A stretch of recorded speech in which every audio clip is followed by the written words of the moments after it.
Okay, magandang araw po sa inyong lahat, mga lods. So ayan, welcome muli sa aking channel. Alright, ayan mga lods, power supply. So itong kanyang cable is naputol na, parang dugtong na rin ito. So test natin mga lods kung may output ba, kasi 12 volts ito, 12 volts. So yan, para may idea kayo kung paano natin i-troubleshoot ito. So power supply to, mga radio, mga piano at iba pa. So ngayon lods, test natin kung may output siya. So positive at negative. So yan, ulit, wala. So wala talagang output mga lods. Okay, so i-unplug natin ito para mabuksan. Actually nabuksan ko na ito mga lods. Ayan, nabuksan ko na rin yan. So ipapakita ko lang sa inyo kung anong trouble nito, bakit walang output na 12 volts. So ayan, so maliit na board lang ito mga idol. Ayan oh, tingnan nyo. Yung iba dito mga SMD types na mga parts. So tinitest ko muna yung unit, yung board nya.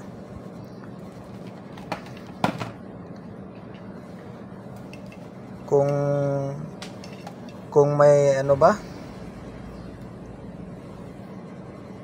kung putol ba yung kanyang wire. So okay, so walang problema sa kanyang cable wire. So dito tayo mga lods, focus tayo dito sa kanyang EC input ng 220 kung nakarating yung supply dito. So ayan, actual ito mga lods, actual natin i-test. So ayan, i-power on natin mga lods. Ayan, actual test. So dito mga lods, tinetest ko yung input nya sa 20 volt AC. So dito mayroon mga lods. So ibig sabihin, saan kaya ang ano nito problema? So ayan, mayroon. So dito mayroon mga lods. Sa DC po tayo, kung nakarating ba sa supply ng transformer. May transformer ito. Ayan, wala talagang output. So dito tayo sa EC input. Ayan, chinecheck ko yung SMD regulator ito. So wala talaga mga lods. Ayan, mayroon konti. So nagda-drop yung voltahe dito.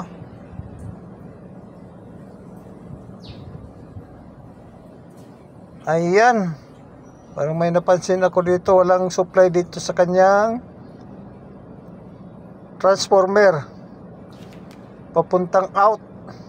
Ayan. So okay, dito mga lods may nakuha akong brown, black, red. Ayan, resistor 1/4 watts. So ayan, open to mga idol, open.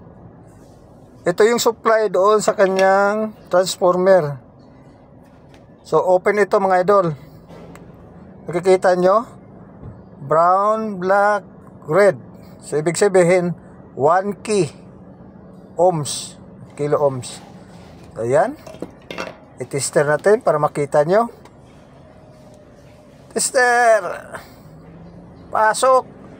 So ayan, nakikita nyo, walang resistance. So ibig sabihin open ito.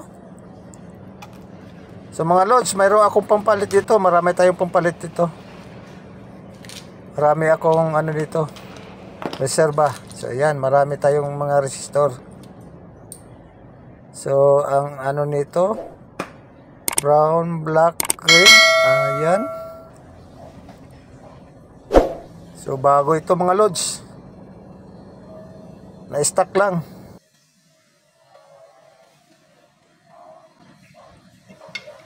So ito, hindi ko na i-check to mga lods. Okay ito. So ikabit natin para matest natin pagkatapos. Ayan, ganun lang kadali mga lods pag magbalik ng parts. Ay, okay, pagsolda simple lang, simple, matik. So, konting pitik lang mga lods. Ganun lang magsulda. Kasi maliliit na pisa. So, ayan. Chinecheck ko muna. Baka mamaya may nagkadugtong. So, wala na. Okay na ito mga lods. Okay. Bago natin ibalik yung mga lods, i-test muna natin kung mayroon na talaga. Alam ko, ito na ang dahilan bakit walang output. So ayan, dito yung output sa 12 volts. Ayan, test natin mga loads kung mayroon ng output siya. 12 volts. So dito tayo sa 50. Ayan, volts, 50 volt DC kasi 12 ang susukatin natin. Alright, sukat. Kung mayroon na bang output, ayan. So, positive at negative.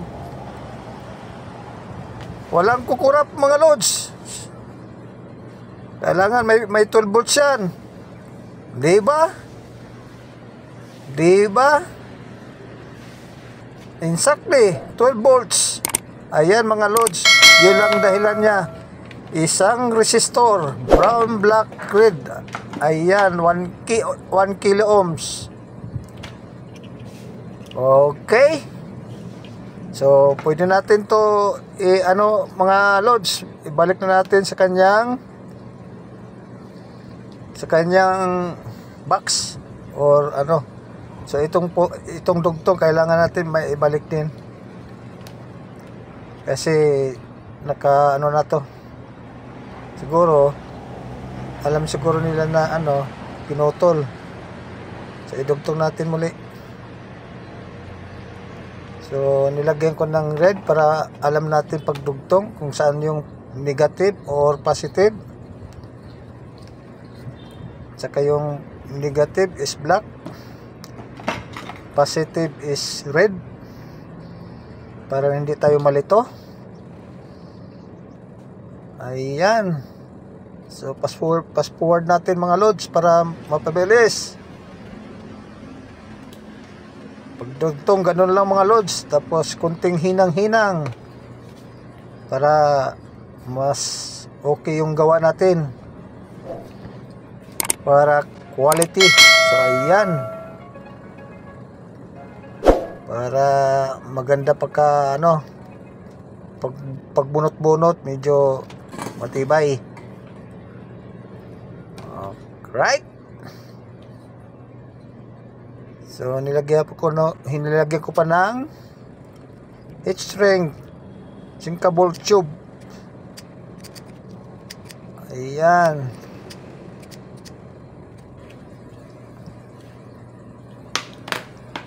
Diba? Quality mga loads.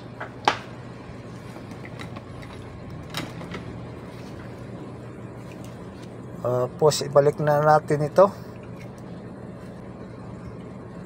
Pagbalik nito ng mga loads, hindi na kayo maligaw dito. May mga mga guide na sa kanyang housing mga loads. So ayan, pati yung kanyang wire sa output. Alright. Isang click lang mga lods. May lock ito ko. May lock ito. Ayan, tsaka isang screw lang. Hindi ko na ituturo to mga lods. Simple lang ito pag ano. Ayan. Itong dahilan mga lods. Isang resistor kaya walang output. Ayan. Uli mga lods, kung baguhan ka pa lang sa aking channel, huwag mong sanang kalimutan mag-subscribe at mag-like. I-share nyo na rin mga lods para maraming makapanood nito. Okay, test muna tayo para final test tayo. Final test. Ayan. Okay. Sarado mga lods, 12 volts. Ayan. At maraming salamat po sa inyong panonood. Maraming salamat. Bye-bye. Thank you for watching.